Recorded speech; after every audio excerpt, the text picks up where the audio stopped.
जय जय श्री राधा मोहन लाल की, श्री वृंदारण्य धाम की जय जय श्री राधे। पुष्पांजलि श्री कृष्ण के एक एक सदस्यों के लिए बहुत बहुत शुभकामना करते हुए, पहली बात तो दीपावली की आप सब लोगों को बहुत बहुत शुभकामनाएं। आपके यहाँ लक्ष्मी कृपा वर्षे, आप लोग अपनी समस्याओं से निजात पाएं। आइए, बहुत दिन के बाद आज मेरे मन में एक बहुत सुंदर प्रश्न आया, देवबंद का इतिहास जो बहुत सारे जनमानस से छुपा हुआ है। तो आज हम सब लोग देवबंद का इतिहास जानते हैं। फिर इसके बाद इस देवबंद के इतिहास में कौन कौन से दिव्य प्रतिमाएं हैं, कौन कौन से महापुरुष प्रकट हुए, और इसलिए देवबंद का आध्यात्मिक स्तर पर कितना बड़ा प्रभाव है, इसको जानते हैं।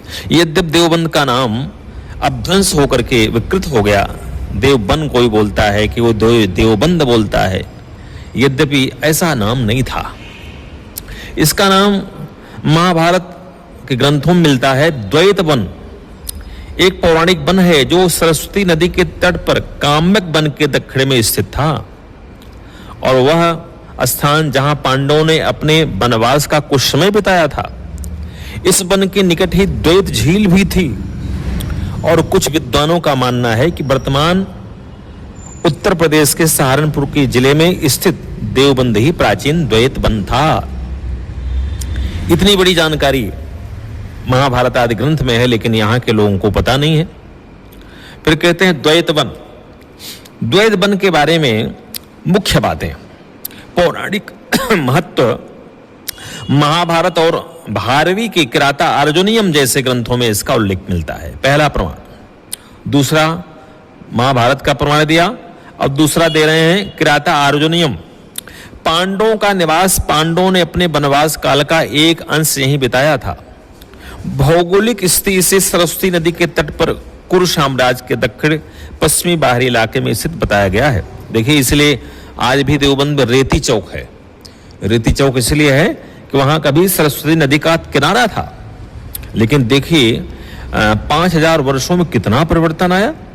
सरोवर, द्वैत वन के साथ साथ द्वैत नाम का एक सरोवर भी वर्णित है। देखिए, आज भी भगवती त्रिपुरा बाला सुंदरी के दिव्य प्रांगण में उनके आंगन में ही समझो सरोवर है, जिसमें कमल के पुष्प वगैरह बहुत ज्यादा मात्रा में पाए जाते हैं।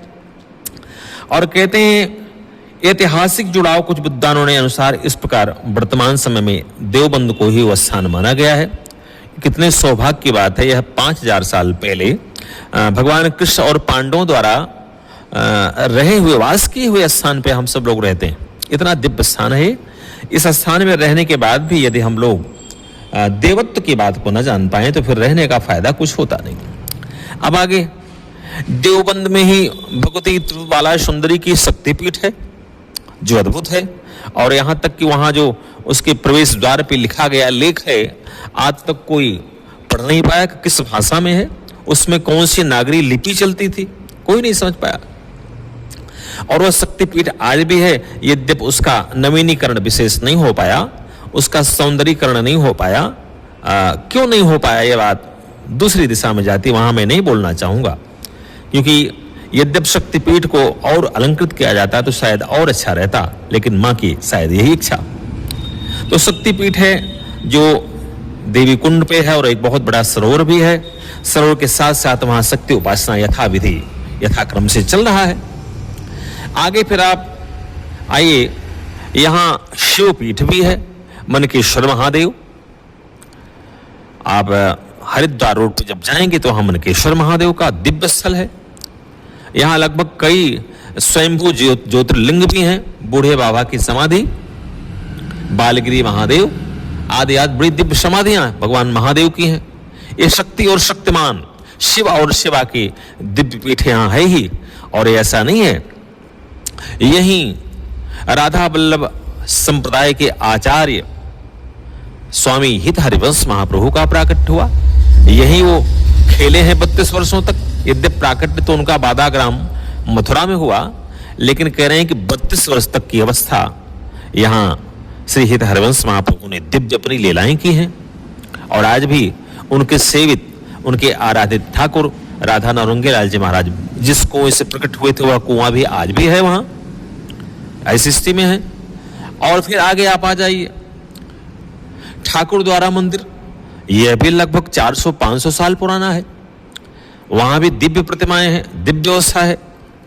और आगे आप आ जाएं, नवीन, ज्यादा नहीं, अभी 30-32 साल से स्थापित गीता भवन, जिसमें से राधा मोहन लाल जी का श्री विग्रह वृंदावन धाम बांके बिहारी की गली से आया हुआ है।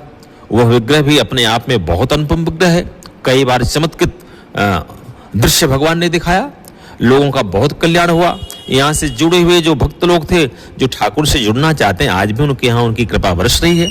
इसलिए देवबंद वास्तव में देवबंद नहीं है, यह देववृंद है।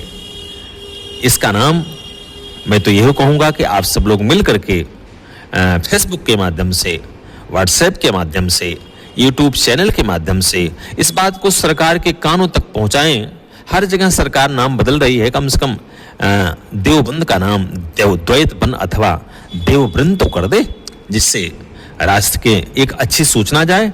इसी के साथ साथ किसी के लिए कोई अपवाद न करें, किसी के लिए कोई अभ्रंश बातें न करें। सब लोग प्रेम से मिलजुल के रहें और अपनी बात बड़ी हिम्मत के साथ कहें। आप सब लोगों का कल्याण हो। जय श्री कृष्ण, जय वृंदावन धाम।